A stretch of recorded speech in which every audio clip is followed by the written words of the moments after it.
I was sitting in my car in the hospital parking lot when my phone buzzed. The December cold was seeping through the windows, and I could barely feel my fingers as I reached for the device.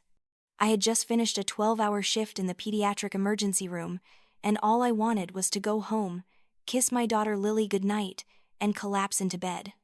But when I saw the notification from the family group chat, something inside me went cold in a way that had nothing to do with the winter air. Eleanor, my mother, had sent a message. "Christmas this year, David's family will be joining us. There won't be room for Ava and Lily at the dining table, but you'll still prepare dinner as usual, won't you, Ava?" I stared at the screen, reading the words over and over, certain I must have misunderstood. Before I could process what I was seeing, my sister Chloe chimed in. "That's right, Mom wants you to make your special turkey." My father Richard added his contribution. "And don't forget about my new golf clubs. They need to be top of the line." I looked around the parking lot. Families were leaving the hospital, parents holding their children's hands, laughing together in the glow of the streetlights. The Christmas lights strung along the hospital entrance twinkled cheerfully, mocking the darkness that was spreading through my chest. I turned to look at the back seat, where Lily's car seat sat empty, decorated with her beloved unicorn stickers that she had carefully placed there herself. My hands were shaking, but not from the cold anymore. For years, I had been the one who cooked every holiday meal. I had been the one who bought the expensive gifts for my parents while struggling to pay my own bills. I had been the one who showed up early to set the table and stayed late to clean up. And through it all, I had endured the whispered comments about Lily, about her autism, about how she was difficult and too much to handle at family gatherings. But this was different. This was my mother openly declaring that there was no room for my daughter and me at the family table. Not because there wasn't physical space, but because we weren't wanted.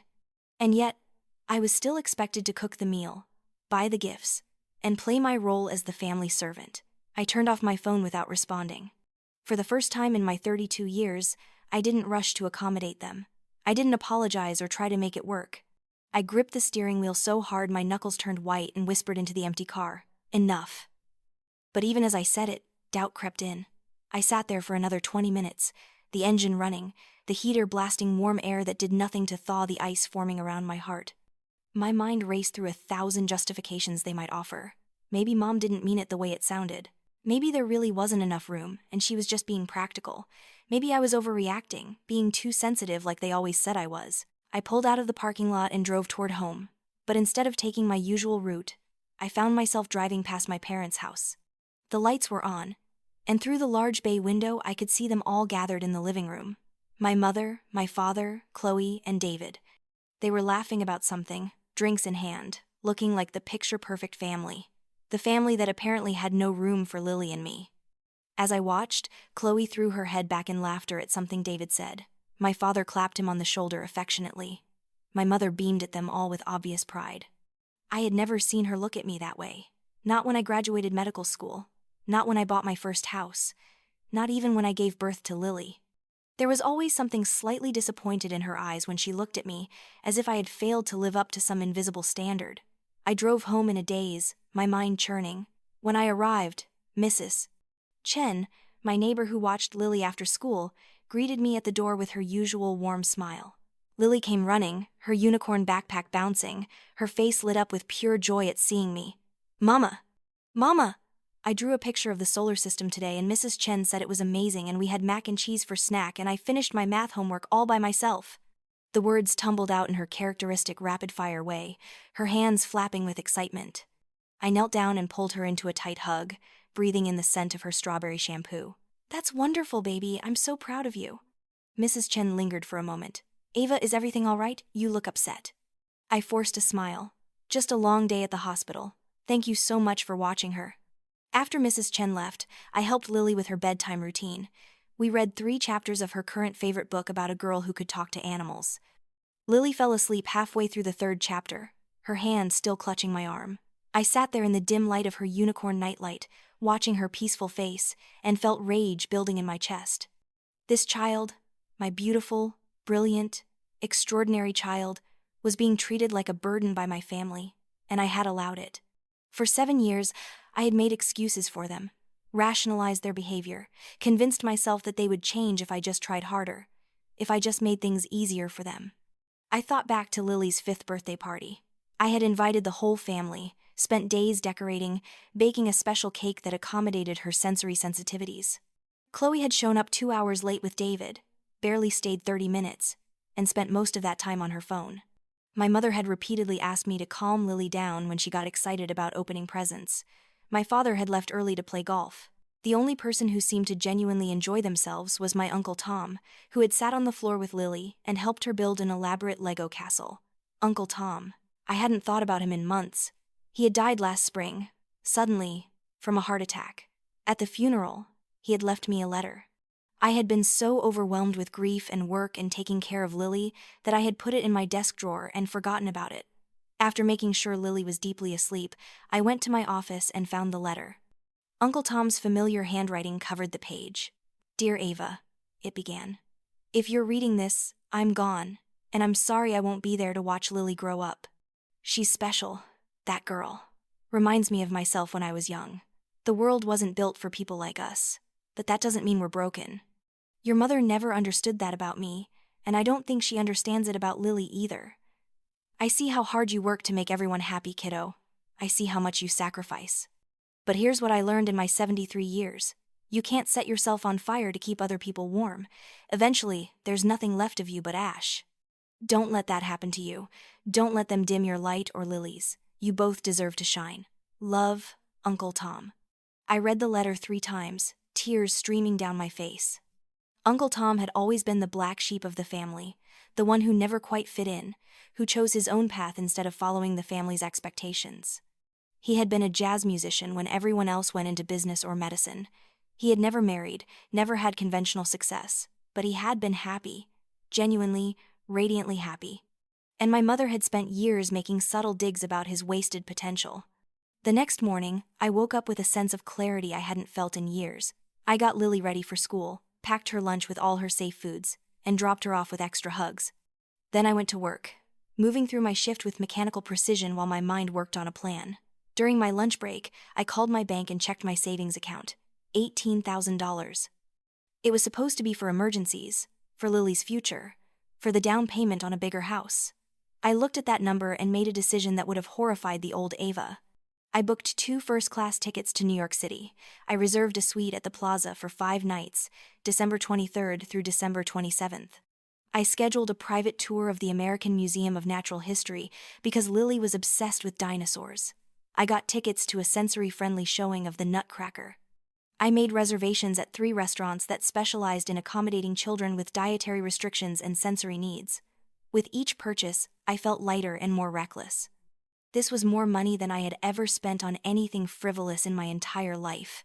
The responsible part of my brain was screaming that this was irresponsible, that I was being impulsive, that I would regret this. But a louder voice, one that sounded suspiciously like Uncle Tom, kept saying, "You deserve this. Lily deserves this. Live a little." I didn't tell my family. Not yet. I needed time to solidify my resolve before they could talk me out of it. And they would try. I knew them well enough to know that.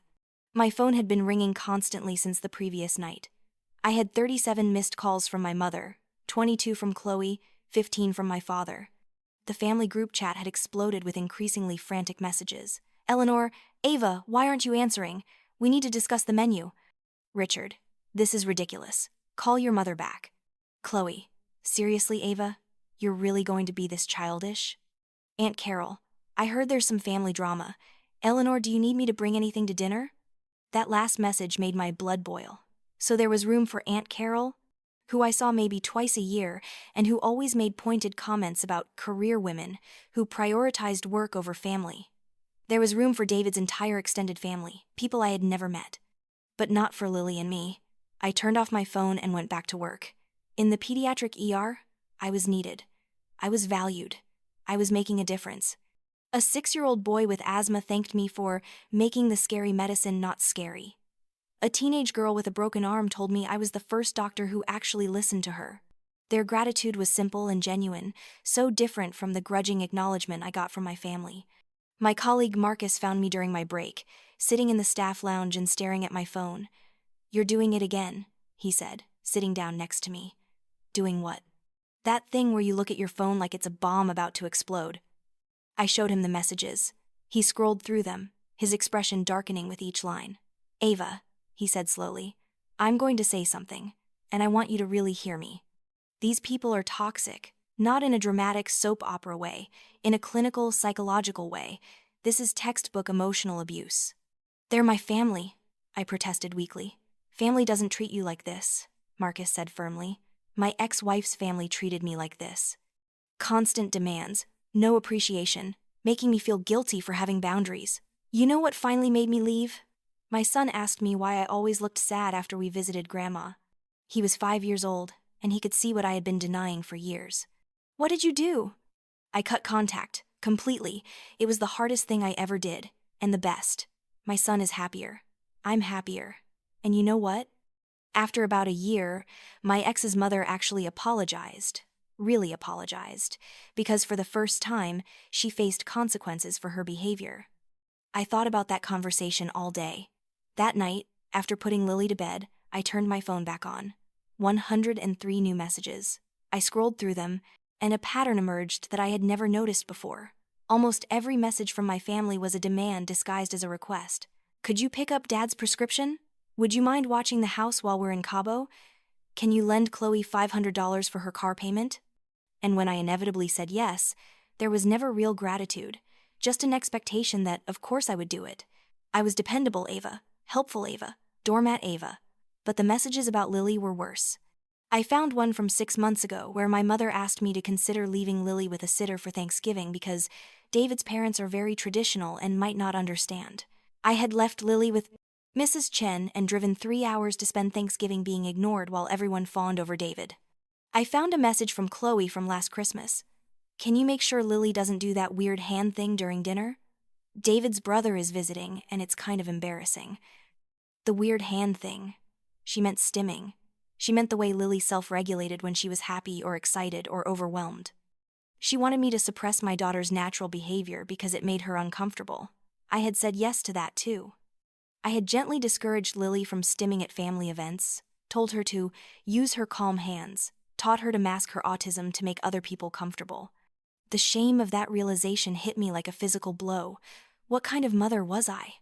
I had been so desperate for my family's approval that I had taught my own daughter to hide who she was. I went to Lily's room and watched her sleep. In sleep, her hands occasionally fluttered, her eyes moved rapidly beneath her eyelids, and soft humming sounds escaped her lips. She was completely, authentically herself, and she was perfect. I made another decision in that moment. When we went to New York, Lily could stim all she wanted. She could flap her hands and hum and line up her toys and talk about marine biology until everyone around us was an expert on jellyfish.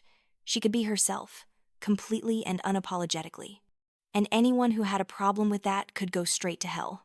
The next day was December 20th, 5 days until Christmas. I had still not responded to any messages from my family. I knew I couldn't avoid them forever, but I was enjoying the peace of my silent phone. At work, something unexpected happened. I was treating a young girl with a fever when her mother recognized me. Dr. Thompson?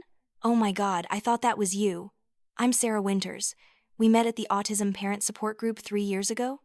I vaguely remembered her. Lily had only been 4 then, newly diagnosed, and I had attended exactly 2 meetings before deciding I was too busy to continue. Of course, I said, smiling. How is your daughter doing? Emma is amazing. She's thriving in her new school. But actually, I'm so glad I ran into you. I'm getting married on New Year's Eve, and we're having a very small, intimate ceremony. Just family and a few close friends.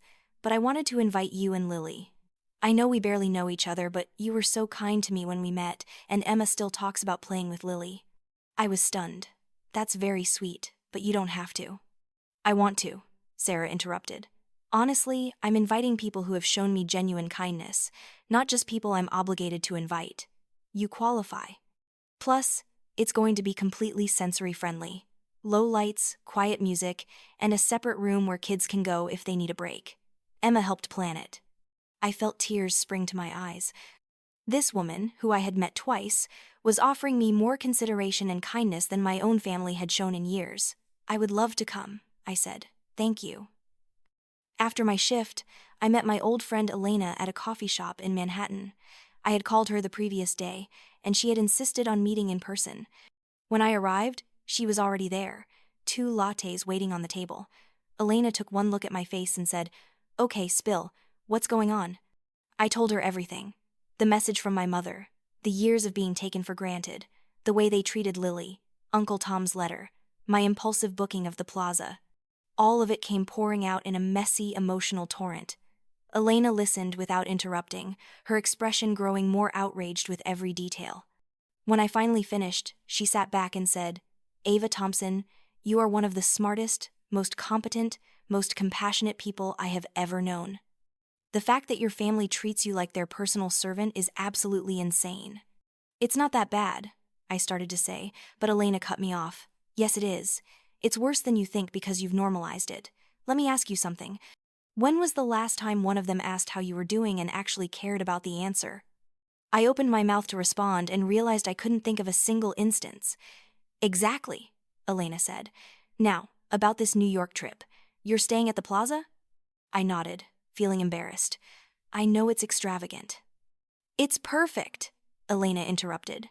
"And I'm going to make sure you and Lily have the most incredible Christmas ever. I have friends all over the city. By the time I'm done making calls, you two are going to be treated like royalty." "Elena, I can't ask you to." "You're not asking. I'm offering. Actually, I'm insisting." She pulled out her phone. "I'm calling Pierre. He owes me a favor and he runs the best restaurant in Midtown. You're getting a private dining experience that will blow your mind. And my friend Michelle runs a boutique styling service. She's going to make sure you both have the perfect outfits for every occasion. And I know a Broadway producer who can get you backstage tours." "Why are you doing this?" I asked, overwhelmed. Elena reached across the table and took my hand. "Because someone should. Because you deserve it. Because I've watched you give and give and give for years, and it's time someone gave back to you. And honestly, because I'm furious at your family and this is my way of showing them what they're missing." Over the next hour, Elena made a series of phone calls. She was as good as her word. By the time we left the coffee shop, she had arranged a private chef for Christmas dinner, tickets to an exclusive holiday concert, a personal shopping experience at FAO Schwarz, and a private tour of the Central Park Zoo before it opened to the public. "How much do I owe you for all this?" I asked nervously. "Nothing. These are all favors being called in or gifts from friends. The only thing you owe me is a promise that you'll send me lots of pictures and that you'll stop feeling guilty about choosing yourself for once." That night, I finally responded to my family. I didn't reply to the group chat or the individual messages. Instead, I sent a single text to the family group. "I will not be cooking Christmas dinner this year. Lily and I will not be attending. I hope you all have a wonderful holiday." My phone exploded immediately. Within seconds, it was ringing. My mother. I let it go to voicemail. Then my father. Voicemail. Chloe. Voicemail. They called back to back for 20 minutes straight. Finally, I answered Chloe's call. "What the hell, Ava?" she said instead of hello. "You can't just bail on Christmas." "I can, and I am," I said calmly. "But who's going to cook? Mom can't cook a turkey. I don't know how to cook for that many people." "That sounds like a problem you'll need to solve," I said. "It's not my responsibility anymore." "Of course it's your responsibility. You always do it." "Exactly. I always do it. And I'm tired of always doing it while being treated like I'm less important than everyone else. Lily and I are going to New York for Christmas." There was a stunned silence. "New York? Ava, that's insane. You can't afford that." "I can, actually. I have savings. I'm choosing to spend them on making my daughter happy instead of buying expensive gifts for people who don't appreciate them." "You're being selfish," Chloe said, her voice rising. "What about Mom and Dad? What about family tradition?" "What about me?" I shot back. "What about Lily? When did we stop being part of the family? Was it when Lily was diagnosed? Or was it before that, when I chose medical school over business school like Dad wanted? When did I become the family servant instead of a family member?" "That's not fair," Chloe protested. "We've always included you." "Really?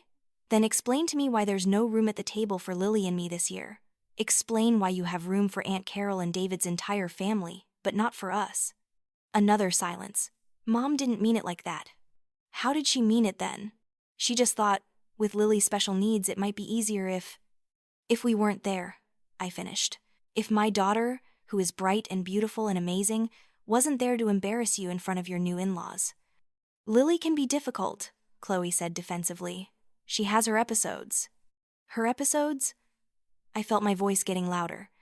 You mean when she gets overwhelmed because you refuse to turn down the music, or when she has trouble with certain textures of food, or when she stims because she's happy?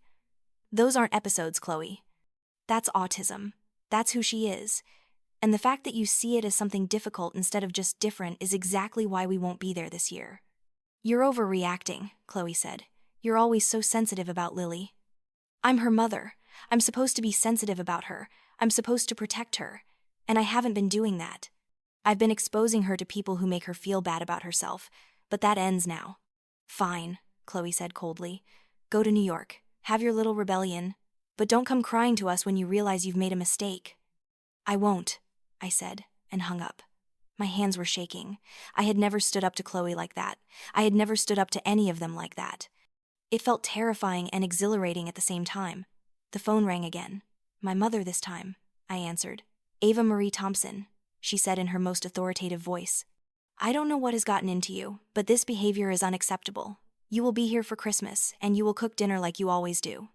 No, Mom, I won't. Excuse me? I said no. Lily and I are going to New York. We're going to have our own Christmas. You made it very clear that we're not welcome at your table this year, so we're making our own plans. I never said you weren't welcome, Eleanor protested. You said there was no room for us. How is that different? I meant at the formal dining table. You could have eaten in the kitchen with Lily. That way she wouldn't have felt pressured to behave a certain way. I laughed, a harsh sound even to my own ears. In the kitchen, like servants. You wanted us to eat in the kitchen while you and the rest of the family, including people I've never even met, eat in the dining room. And you don't see how that's insulting? I was trying to make things easier for Lily, Eleanor said, but there was a note of uncertainty in her voice now. No, you were trying to hide her. You're embarrassed by my daughter. Admit it. That's not true. Then why did you ask me not to bring her to Thanksgiving last year? Why does Chloe always ask me to make Lily calm down at family events? Why did Dad suggest I look into homes for special needs children when Lily was first diagnosed? He was just trying to help, Eleanor said weakly. Help? Mom, he suggested I put my 3-year-old daughter in an institution. How is that helpful? There was a long pause. Maybe we haven't always handled things perfectly, Eleanor finally admitted, but we're family. Family works through these things together. You're right. Family should work through things together. But that requires all members of the family to be valued equally. Lily and I have never been valued in this family. We've been tolerated at best, treated as burdens at worst. So this year, we're choosing to spend Christmas somewhere we are valued. This is about money, isn't it? Eleanor said, her tone shifting. If this is about the loans we've asked for, I can pay you back. I felt my jaw drop. Loans? Mom, those weren't loans. I gave you $12,000 when you and Dad had that tax problem. I paid for Chloe's car repairs. I bought Dad's medications when his insurance lapsed. None of that was ever paid back, and I never expected it to be. But the fact that you think I'm doing this because of money shows how little you understand me. Then what is this about? It's about respect. It's about being treated like a person instead of a tool. It's about my daughter deserving to be celebrated instead of hidden. It's about me finally realizing that I don't need your approval to be happy. I hung up before she could respond and immediately blocked all of their numbers. Then I blocked the family group chat. The silence that followed was deafening and beautiful. Lily came padding out of her room in her unicorn pajamas, holding her favorite stuffed animal, a rainbow-colored narwhal named Sparkles. Mama? Why are you crying? I hadn't realized I was crying. I wiped my eyes and pulled her onto my lap. I'm crying because I'm happy, baby. She tilted her head, confused. Happy crying? Yes, sometimes people cry when they're very happy or relieved, and I'm both. Why are you relieved? I looked into her innocent, trusting face and made a decision to be honest with her. Lily was smart. She deserved the truth. You know how sometimes at Grandma's house I ask you to use your calm hands? She nodded. That was wrong of me. Your hands are perfect just the way they are. If you want to flap them or wave them or do anything that makes you happy, you should. I'm sorry I ever made you think you had to hide that part of yourself. Lily's eyes widened. Really? But Aunt Chloe said it was weird. My heart broke a little. Aunt Chloe was wrong. It's not weird. It's just you being you, and you are perfect exactly as you are. Even when I talk too much about jellyfish? Especially when you talk about jellyfish, I love hearing you talk about things you're passionate about. She hugged me tightly. I love you, Mama. I love you too, baby. Now, how would you like to hear about the special trip we're taking? Her face lit up. A trip? Where? New York City. Just you and me. For Christmas. She gasped, her hands beginning to flap with excitement. I didn't tell her to stop. I just smiled and let her be herself. Can we see the big Christmas tree? She asked breathlessly. Yes. And the Statue of Liberty? Yes. And the museum with the dinosaurs? Especially the dinosaurs. She squealed with delight, jumping up and down. This is the best thing ever. Can I bring sparkles? Of course. She ran to her room to start packing, already making lists of everything she wanted to do. I sat on the couch, listening to her excited chatter, and felt peace settle over me for the first time in years. The next 3 days passed in a blur of preparation and increasingly unhinged messages from my family. I had unblocked them long enough to retrieve my messages, and I wished I hadn't. Richard, you're throwing a tantrum like a child. I raised you better than this. Eleanor, I've been so stressed I'm getting migraines. How can you do this to me? Chloe, David's parents think there's something wrong with our family. Thanks a lot, Ava. Aunt Carol, I always knew there was something off about you. This just proves it. But there were other messages too. Marcus sent me a gif of Tina Fey, giving a thumbs up with the caption, "Proud of you." Sarah from the support group sent me a long message about how brave I was being, and how she wished she had stood up to her family years ago. Elena sent approximately 30 messages a day, with updates on everything she was arranging for our trip. And then, on December 22nd, I got a message from an unknown number. Ava, this is David. I'm sorry to contact you like this, but I wanted you to know that I had no idea about the seating arrangement for Christmas. When I found out, I told Chloe and your parents that it was unacceptable. I've been trying to get them to apologize and make room for you and Lily, but they keep insisting you're overreacting. I just wanted you to know that not everyone in the family thinks this is okay. I hope you and Lily have a wonderful Christmas wherever you are. I stared at that message for a long time. David had always been kind to me, in a distant sort of way. I had assumed he agreed with the rest of my family's assessment of Lily. Maybe I had been wrong about that. I wrote back, "Thank you, David. I appreciate you saying that. But this isn't just about the seating arrangement. It's about years of being treated as less than. I hope you and Chloe have a good Christmas." He responded immediately, "I understand. For what it's worth, I think Lily is amazing.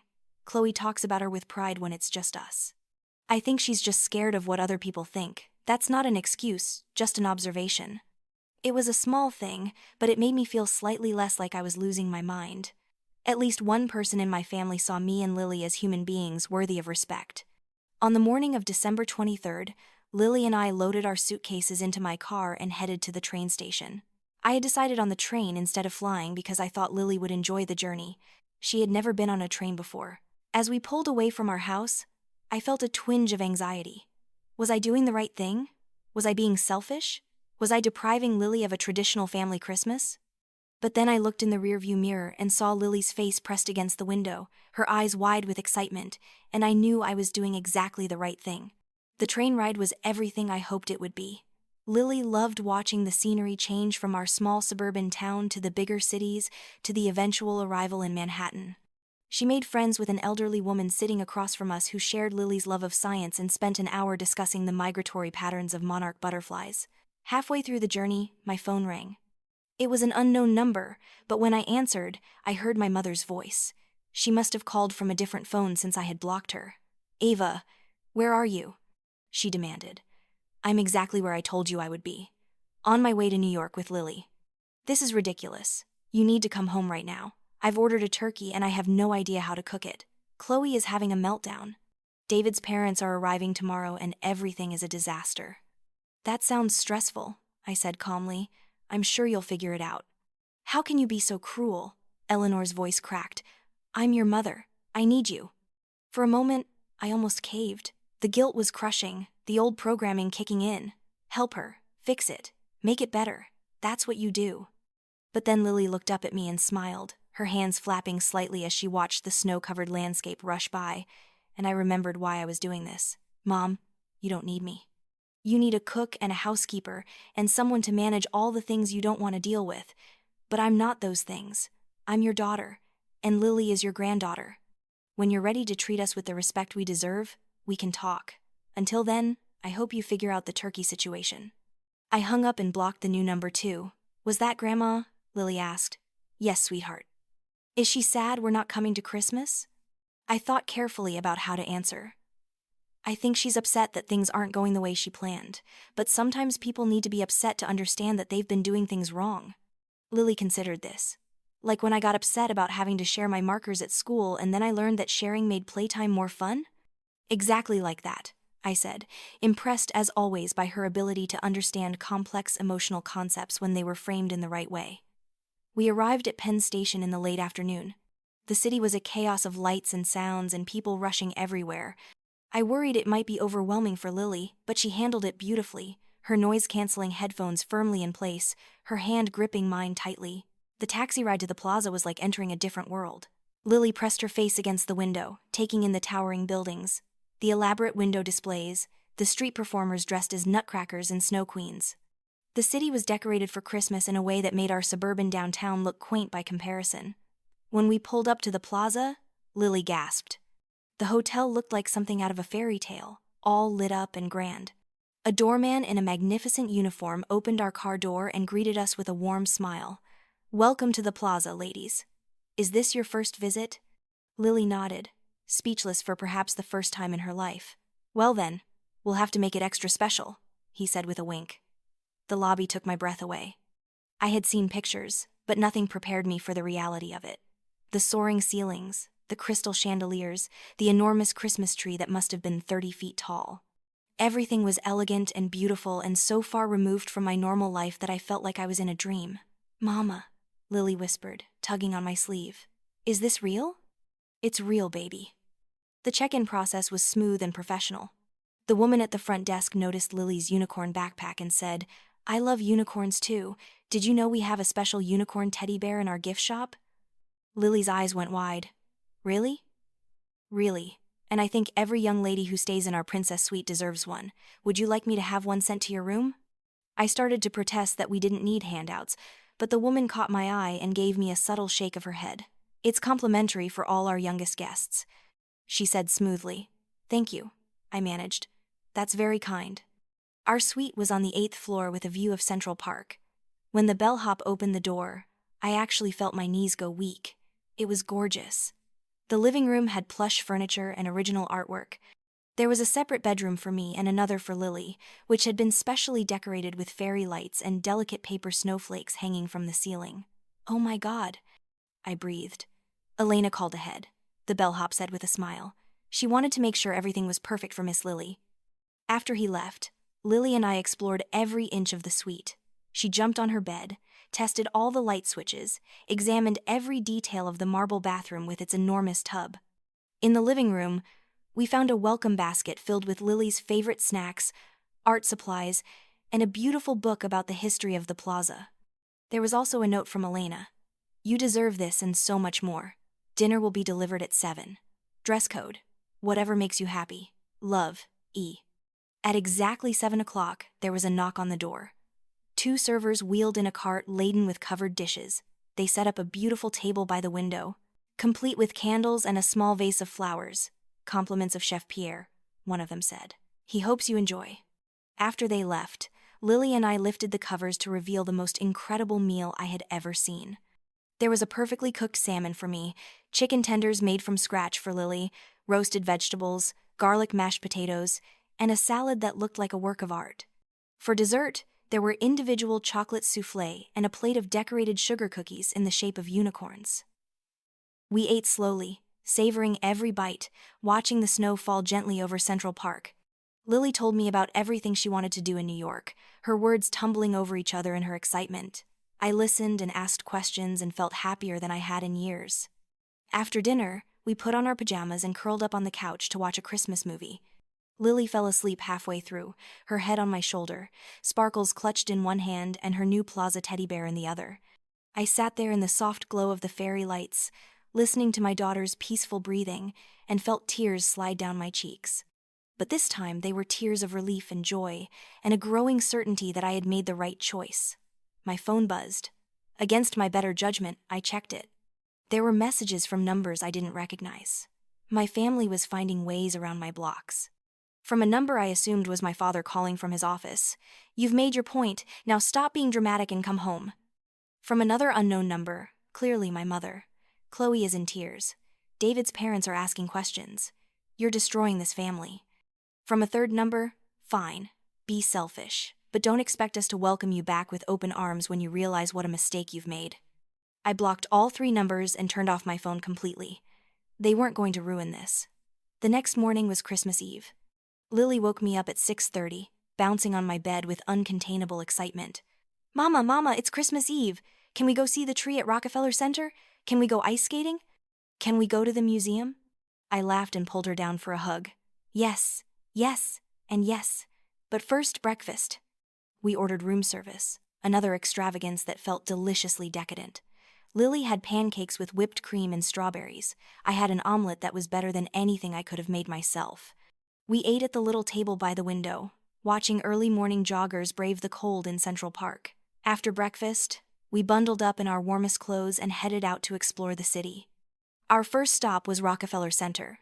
The famous Christmas tree was even more magnificent in person, 75 feet of perfectly decorated evergreen, crowned with a massive crystal star. Lily stood in front of it, completely still, her mouth open in wonder. People flowed around us, tourists taking pictures, couples holding hands, families laughing together. No one stared at Lily. No one made comments about her behavior. She was just another child amazed by the magic of Christmas in New York. "It's the most beautiful thing I've ever seen," she whispered. "It really is," I agreed. We went ice skating at the rink beneath the tree. Lily had never skated before, and she fell approximately 30 times in the first 10 minutes. But she laughed every single time, picked herself up, and tried again. By the end of our hour on the ice, she could make it halfway around the rink without falling. "I did it, Mama!" she shouted, her face flushed with pride and cold. "Did you see me?" "I saw you, baby. You were amazing."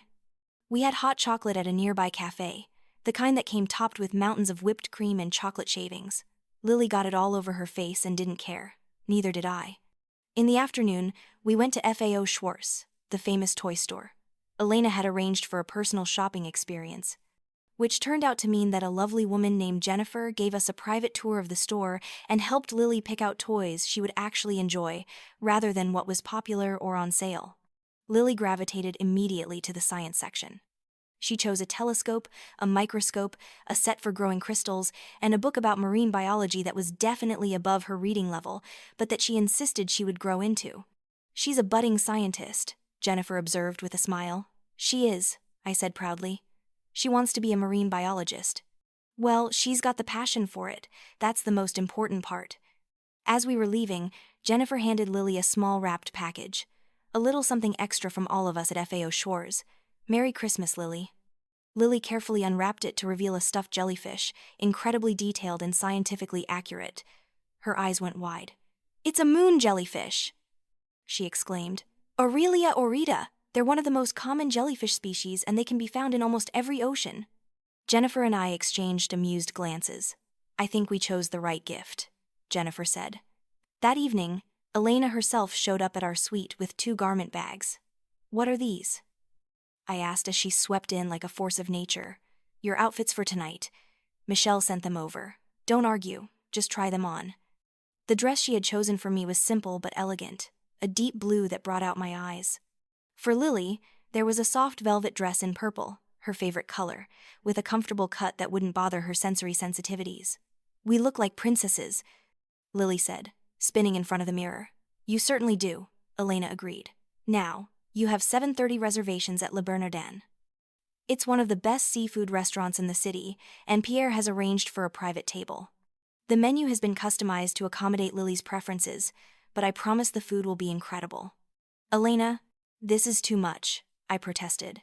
"It's not enough," she said firmly. "You deserve this, Ava. Stop arguing and just enjoy it." Dinner at Le Bernardin was a revelation. The restaurant had a quiet elegance that made me feel sophisticated rather than out of place. Our table was in a semi-private alcove, which gave Lily a sense of security. The staff treated her with the same respect they showed every other diner, explaining each dish and making sure she was comfortable. Lily tried oysters for the first time and declared them slimy but interesting. She loved the butter-poached lobster and the delicate fish that melted in her mouth. For dessert, they brought out a special creation, a chocolate sculpture of a jellyfish, so detailed and beautiful that Lily didn't want to eat it. "It's art," she said seriously. "Art can be delicious too," our server said with a smile. "I promise we took pictures before we brought it out." As we ate, I watched Lily engage with each new taste and texture, asking questions, making observations, being completely herself. And no one made her feel bad about it. No one told her to be quiet or calm down or stop talking about jellyfish. The staff engaged with her interests, asked follow-up questions, treated her like the intelligent, fascinating person she was. This was what I wanted for her. This acceptance, this respect, this celebration of who she was. After dinner, we walked through the city, looking at the Christmas lights and window displays. Lily held my hand and chattered about everything she had seen and done. We stopped at a street vendor and bought roasted chestnuts, which Lily decided were okay, but not as good as the chocolate jellyfish. When we got back to the plaza, there was a message waiting for us at the front desk, a handwritten note on elegant stationery. "Dear Dr. Thompson and Miss Lily, we hope you're enjoying your stay. We wanted to let you know that tomorrow morning we've arranged for a special visitor. Santa Claus will be making a private appearance in the Palm Court at 9 o'clock, just for you. We hope you can join us. Warmest wishes, the plaza staff." Lily read the note 3 times. "Santa is coming? Just for us?" "Apparently so," I said, my voice thick with emotion. "This is the best Christmas ever," Lily declared, "even better than I imagined." That night, after Lily went to sleep, I sat by the window, looking out at the city. My phone was still off. I had no idea what chaos was unfolding at my parents' house. I didn't know if they had managed to cook the turkey, or if they had ordered pizza. I didn't know if David's parents were horrified or understanding. I didn't know if Chloe was still angry or if she had started to understand why I left, and for the first time in my life, I genuinely didn't care. I had spent 32 years trying to earn my family's approval, trying to be good enough, trying to prove my worth. But here, in this beautiful hotel, with my daughter sleeping peacefully in the next room, I realized I didn't need to prove anything. I was already enough. Lily was already enough. We were complete just as we were. Christmas morning arrived with bright sunshine and a fresh blanket of snow over Central Park. Lily woke me up early again, this time because there were presents waiting in the living room. I had no idea how they got there. There were gifts from Elena, from Marcus, from Sarah and Emma, from people at the hospital, from the staff at the plaza. People who actually cared about us, who wanted us to be happy, who celebrated us instead of merely tolerating us. Lily opened each gift with careful attention, examining everything, reading cards aloud, expressing genuine gratitude. She got art supplies and science kits and books and a beautiful journal with a unicorn on the cover. I got a spa gift certificate, a gorgeous scarf, a framed photo of Lily and me that Marcus must have taken at the hospital Christmas party, and a cookbook from Elena with a note that said, "For when you're ready to cook for people who appreciate it." At 9 o'clock, we went down to the Palm Court. The room was decorated beautifully, with a small Christmas tree in the corner and garlands everywhere. And there, sitting in a velvet chair, was Santa Claus. But this wasn't a mall Santa or a department store Santa. This was a Santa with a real white beard, kind eyes, and a presence that even I found magical. "Ho, ho, ho," he said warmly as we approached. "You must be Lily." Lily approached cautiously, but when Santa didn't pressure her to sit on his lap or hug him, she relaxed. "I am," she said. "How did you know?" "Santa knows everything," he said with a wink. "I've heard you've been very good this year. I've heard you're kind to your friends, you work hard at school, and you take excellent care of your mother." Lily beamed. "I try." They talked for 20 minutes about science and jellyfish and what Lily wanted to be when she grew up. Santa listened with genuine interest, asking thoughtful questions. He never once talked down to her or treated her like she was strange. Before we left, he gave her a small wrapped package. "This is something special, just for you." Lily opened it to find a necklace with a small pendant in the shape of a jellyfish, delicate and beautiful. "It's perfect," she breathed. "Just like you," Santa said. "Don't ever let anyone make you feel like you need to be different than you are. The world needs people like you, Lily. People who see things differently, who ask questions, who care deeply about the things they love. Promise me you'll always be yourself." "I promise," Lily said seriously. I had to turn away because tears were streaming down my face. This stranger, this actor playing Santa Claus, had given my daughter something my own family had never managed, validation that she was perfect exactly as she was. After Santa left, we had brunch in the palm court. Christmas music played softly in the background. Around us, other families celebrated. An elderly couple smiled at Lily as she showed them her jellyfish necklace. A young family with 3 kids waved when Lily waved at them. We belonged here. We were welcome here. Not in spite of who we were, but because of who we were. My phone, which I had turned on briefly to take pictures, started buzzing incessantly. I glanced at it and saw dozens of notifications. Voice messages, texts, emails, all from my family. I was about to turn it off again when I saw a message from David. Ava, I know you probably don't want to hear from us, but I thought you should know what's happening. Your family is falling apart. The dinner was a disaster. Burnt turkey, undercooked sides, Chloe in tears the whole time. My parents left early, but that's not why I'm messaging. Your mother and Chloe spent all of last night going through old photos and videos of family gatherings. They finally saw what you've been trying to tell them. How Lily was always pushed to the side. How you were always serving instead of celebrating. How they took you for granted. They want to talk to you, but they understand if you're not ready. Merry Christmas, Ava. You and Lily deserve better than what you've gotten. I set the phone down and looked at Lily, who was carefully arranging her bacon strips in order of size, humming softly to herself. Mama? She said, looking up. Are you okay? I'm more than okay, sweetheart. I'm happy. Me too, she said simply, and went back to her bacon arrangement. We spent the rest of Christmas Day doing exactly what we wanted. We went to the American Museum of Natural History, where Lily stood in front of the blue whale model for 15 minutes, completely mesmerized. We saw the dinosaurs, which she had been anticipating for weeks. We explored the Hall of Ocean Life, where she rattled off facts about every creature we saw. In the evening, we went to a special sensory-friendly performance of the Nutcracker. The lights were slightly brighter than usual, the music a bit softer, and there was a quiet room where children could go if they needed a break. Lily didn't need the break, but knowing it was there made her more relaxed. She watched the ballet with rapt attention, her hands occasionally flapping with excitement during her favorite parts. And no one shushed her or gave us dirty looks. Several other children in the audience were stimming too. We were surrounded by families who understood, who accepted, who celebrated neurodiversity instead of trying to suppress it. When we got back to the plaza that night, exhausted and happy, there was another message waiting at the front desk. This one was a thick envelope, expensive stationery, my mother's handwriting. I almost threw it away without reading it. But curiosity got the better of me. Dear Ava, it began. I don't know if you'll read this. I don't know if you'll ever forgive me. But I need to say it anyway. You were right, about everything. I watched the home videos last night. Hours of family gatherings. And I saw it. I saw how we treated you. I saw how we treated Lily. I saw you serving and cleaning and managing everything while the rest of us just enjoyed ourselves. I saw the way we excluded Lily, made her feel different, made you feel like you had to apologize for her existence. I saw the way your face fell every time we made a comment or gave you another task. I saw everything I had been refusing to see for years. Ava, I am so deeply, profoundly sorry. I was a terrible mother to you and a terrible grandmother to Lily. I let my fear of what other people thought override my love for my own family. I prioritized appearances over substance. I took you for granted because you were always there, always willing to help, always trying to make everyone happy. David's mother said something to me last night that I can't stop thinking about. She said, "A family that doesn't celebrate all its members equally is no family at all." She's right.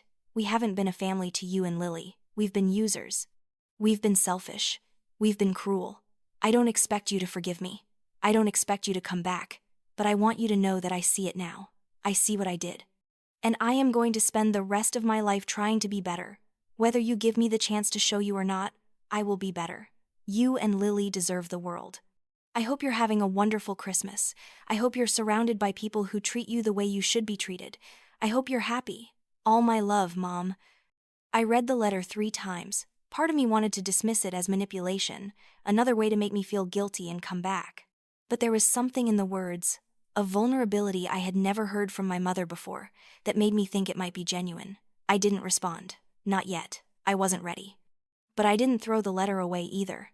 I tucked it into my suitcase to think about later. The next 2 days in New York passed in a blur of joy and discovery.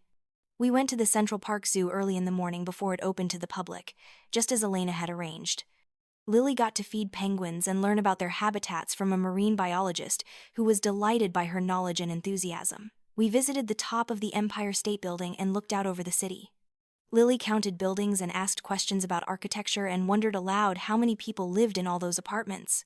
We had tea at a tiny cafe where the owner, a friend of Elena's, made special rainbow hot chocolate and sat with us for an hour talking about his own daughter who had autism and was now a successful graphic designer. We went to a bookstore where Lily picked out 7 books about marine life, and the owner threw in an 8th one for free. We had dinner at restaurants where the staff remembered Lily's name and her preferences. We met Sarah and Emma for brunch on our last day, and the 2 girls immediately bonded over their shared love of dinosaurs and unicorns. "Thank you," Sarah said to me as we watched the girls play, "for showing me that it's okay to choose happiness over obligation. I've been thinking about what you did, and it inspired me. I told my mother that if she can't accept Emma as she is, she won't be at my wedding." "What did she say?" "She's been in therapy twice a week since then. She's actually trying to change. I don't know if it'll work, but at least she's trying." On our last morning in New York, I finally turned my phone on fully and checked all my messages. There were hundreds of them, most from my family, ranging from angry to apologetic. But there were also messages from colleagues congratulating me on standing up for myself. Messages from other parents in support groups saying I had inspired them. Messages from friends I hadn't heard from in years saying they were proud of me. And there was a voicemail from my father. Richard Thompson did not leave voicemails. He texted or called until you answered. A voicemail from him was unprecedented. I listened to it. "Ava." His voice was rough, emotional. "I don't know what to say. I've been a terrible father to you and a terrible grandfather to Lily. I keep thinking about the day she was diagnosed. You called me, you were scared, and I told you to look into institutions. What kind of father says that? What kind of grandfather rejects a child before even trying to know them? I've spent the last few days really looking at Lily, through all the videos and photos. She's extraordinary. She's smart and funny and creative. And I missed it all because I was too concerned with what my golf buddies would think if they knew my granddaughter was different. I'm ashamed of myself. I'm ashamed of how I treated both of you. I don't expect forgiveness. I just want you to know that I see it now. I see what I missed. And I'm sorry. I love you, Ava. I love Lily, and I'm going to prove it, whether you give me the chance or not." I sat on the bed in our beautiful hotel suite and cried. Not because I was ready to forgive them, not because I was going to rush back and pretend everything was fine, but because, for the first time in my life, my family seemed to actually understand what they had done wrong. Lily came in and climbed onto the bed next to me. "Are those sad tears or happy tears?" she asked, echoing my words from days ago. "I don't know yet," I admitted. "Maybe both." "That's okay," she said wisely. "Feelings can be complicated." We checked out of the plaza late that morning. The staff lined up to say goodbye to us, which seemed excessive until I realized they had genuinely enjoyed having us there. The concierge gave Lily another teddy bear, this one wearing ice skates. The head chef came out to give me a handwritten recipe book of all the dishes Lily had enjoyed. The doorman who had welcomed us on our first day helped us into our taxi and wished us safe travels. "Will you come back to visit us?" he asked Lily. "Definitely," she said with certainty. "This is my favorite place in the whole world." "Mine too," he said with a wink. On the train ride home, Lily fell asleep with her head on my shoulder, surrounded by her new toys and treasures. I looked at her peaceful face and felt a wave of love so intense it was almost painful. I had done this for her. I had chosen her happiness over family obligation. I had shown her that she deserved to be celebrated, not hidden. I had proven that her worth was not dependent on other people's acceptance. But I had also done it for myself. I had reclaimed my own value. I had set boundaries. I had chosen joy over guilt.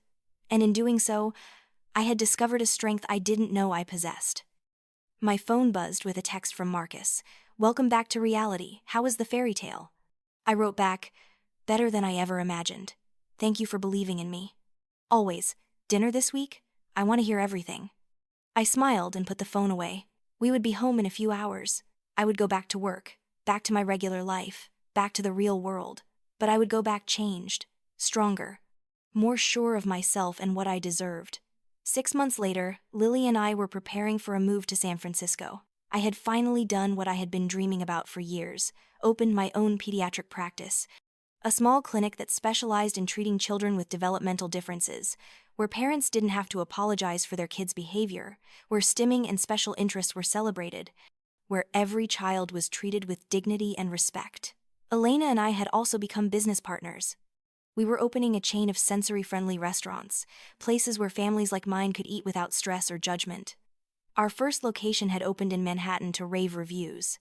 Parents were crying tears of gratitude at finally having a place where their children were welcome. My relationship with my family had improved, slowly and carefully.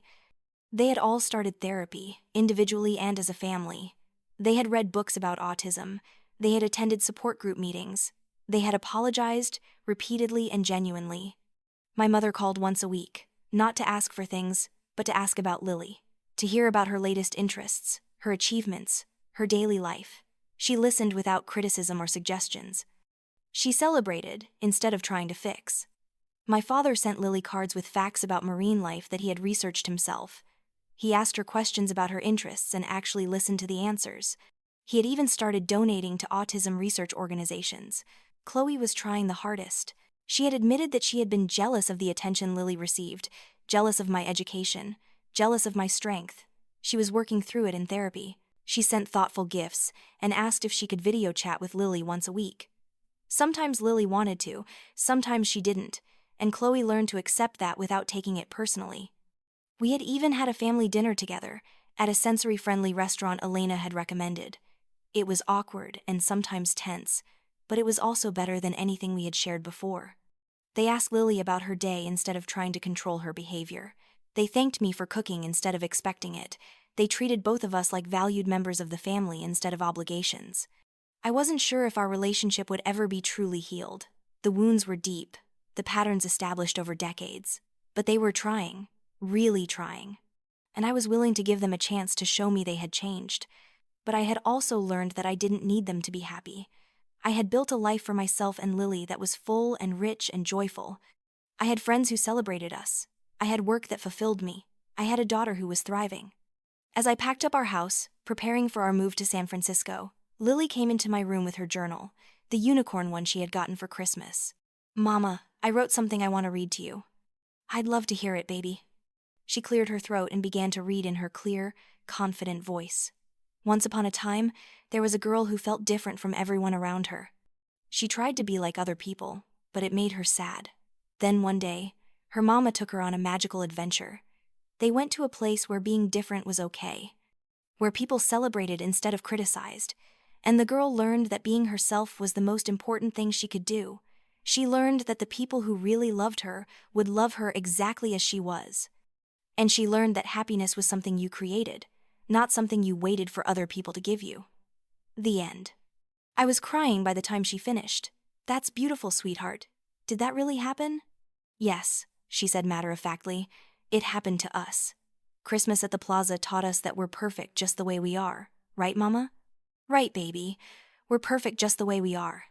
She hugged me tightly and then went back to her room to continue packing. I sat there, surrounded by boxes and memories, and thought about how much had changed in 6 months. That one decision, that one act of choosing myself and my daughter over family obligation, had transformed everything. It had given Lily confidence and self-worth. It had shown my family what they were missing when they didn't value us.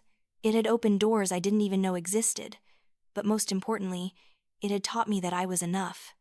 Not because of what I did for other people, not because of how much I sacrificed, not because of how hard I tried to earn approval, just because I existed, just because I was me. Looking back now, I can see that my family's cruel Christmas message was actually a gift in disguise. It forced me to finally see what I had been refusing to acknowledge, that I had been sacrificing my own happiness and my daughter's well-being for people who didn't value us. It pushed me to make a choice I should have made years earlier. The old Ava would have cooked that Christmas dinner. She would have shown up early to set the table and stayed late to clean up. She would have smiled through the subtle insults and the not-so-subtle exclusion of her daughter. She would have gone home exhausted and resentful, promising herself that next year would be different, knowing deep down that it wouldn't be. But that Ava is gone. In her place is someone stronger, someone who knows her worth, someone who puts her daughter first without apology. Someone who understands that sometimes the most loving thing you can do is walk away from people who refuse to love you back. My relationship with my family will never be what it was before. But maybe that's okay. Maybe it's even better, because now it's built on mutual respect instead of obligation. They know that Lily and I are not to be taken for granted, and that there are consequences for treating us poorly. And I know that I have the strength to stand up for myself and my daughter, even when it's hard. As for next Christmas, I'm not sure what we'll do. Maybe we'll visit my family, if they continue to show that they've really changed. Maybe we'll go back to the plaza and start a new tradition. Maybe we'll do something completely different. The point is, we have choices now. We're not trapped by obligation or guilt or the desperate need for acceptance. We're free. And that freedom, that ability to choose our own path and define our own happiness, is the greatest gift I could ever give my daughter. It's a lesson that will serve her well as she grows up and faces her own challenges. She'll know that she doesn't have to accept mistreatment. She'll know that her worth is inherent, not dependent on others' opinions. She'll know that she can create her own happiness.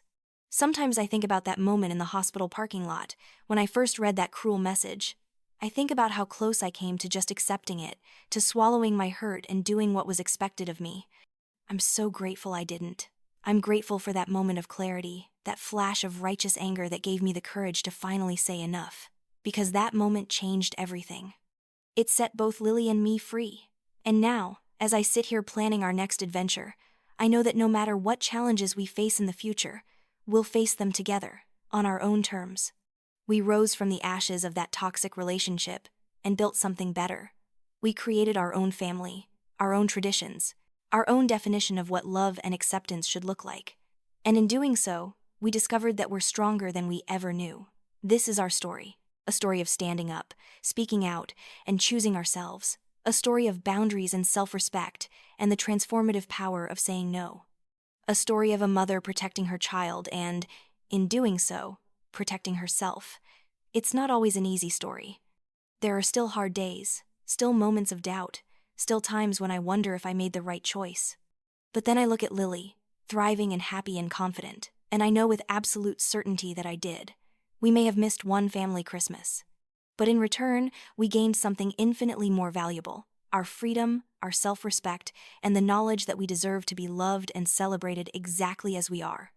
And that, I've learned, is worth more than all the perfect family Christmases in the world.